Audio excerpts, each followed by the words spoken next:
నారా లోకేష్ కు త్వరలో కీలక పదవి లభించనుందా? అది పార్టీలోనా, ప్రభుత్వంలోనా? డిప్యూటీ సీఎం పదవా లేకుంటే పార్టీ పదవా?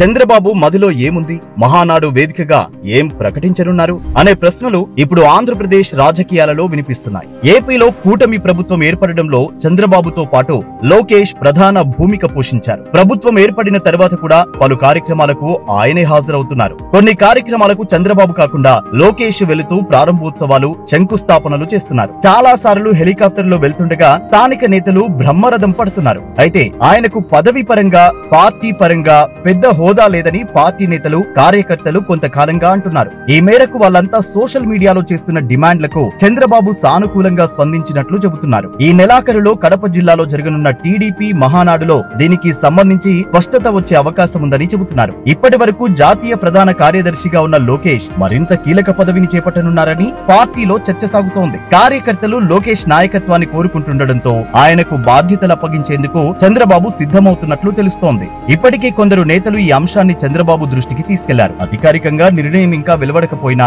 మహానాడు వరకు క్లారిటీ వచ్చే అవకాశం ఉంది. నారా లోకేష్ ఇటీవలి కాలంలో పార్టీ కార్యకలాపాల్లో చురుకుగా పాల్గొంటున్నారు. ప్రభుత్వం విధానాలు అమలులోనూ, కార్యకర్తలతో మమేకం కావడంలోనూ సక్సెస్ అవుతున్నారని పార్టీ శ్రేణులు చెబుతున్నాయి. ఈ పరిస్థితుల్లోనే యువతతో లోకేష్ కు ఉన్న బలమైన కనెక్షన్ ను ఉపయోగించుకోవాలని టీడీపీ నేతలు చూస్తున్నారు. ముఖ్యమంత్రి పదవిలో ఉండడం వల్ల చంద్రబాబు పార్టీ కార్యకలాపాలకు సమయం కేటాయించలేకపోతున్నారు. ఇటువంటి సమయంలో లోకేష్ గనుక కీలక బాధ్యతలు చేపడితే పార్టీ గాడిలో పడుతుందనే అభిప్రాయాలు వినిపిస్తున్నాయి. ఇంతకు ఆ పదవి ఏమిటనే చర్చ సాగుతోంది. తెలంగాణలో కేసీఆర్ తన కుమారుడు కేటీఆర్ ను బీఆర్ఎస్ పార్టీ కార్యనిర్వాహక అధ్యక్షుడిగా నియమించారు. అలాగే తమిళనాడులో కరుణానిధి బతికి ఉన్నప్పుడే తన కుమారుడు స్టాలిన్ ను డీఎంకే కార్యనిర్వాహక అధ్యక్షుడిగా నియమించారు. ఆ తర్వాత స్టాలిన్ సీఎం అయ్యారు. అలాగే లోకేష్ ను పార్టీ కార్యనిర్వాహక అధ్యక్షుడిగా ప్రకటించవచ్చని అంటున్నారు. పైగా తెలుగుదేశం పార్టీలో ఎన్టీఆర్ వారసత్వం ఎక్కడా అని ప్రశ్నించే వారి నోరు మూయించాలంటే లోకేష్ కు బాధ్యతలు అప్పజెప్పవచ్చన్నది చంద్రబాబు ఆలోచనగా ఉంది. లోకేష్ ఎన్టీఆర్ మనవడు, పైగా బాలకృష్ణ కుమార్తెను చేసుకున్నారు. కాబట్టి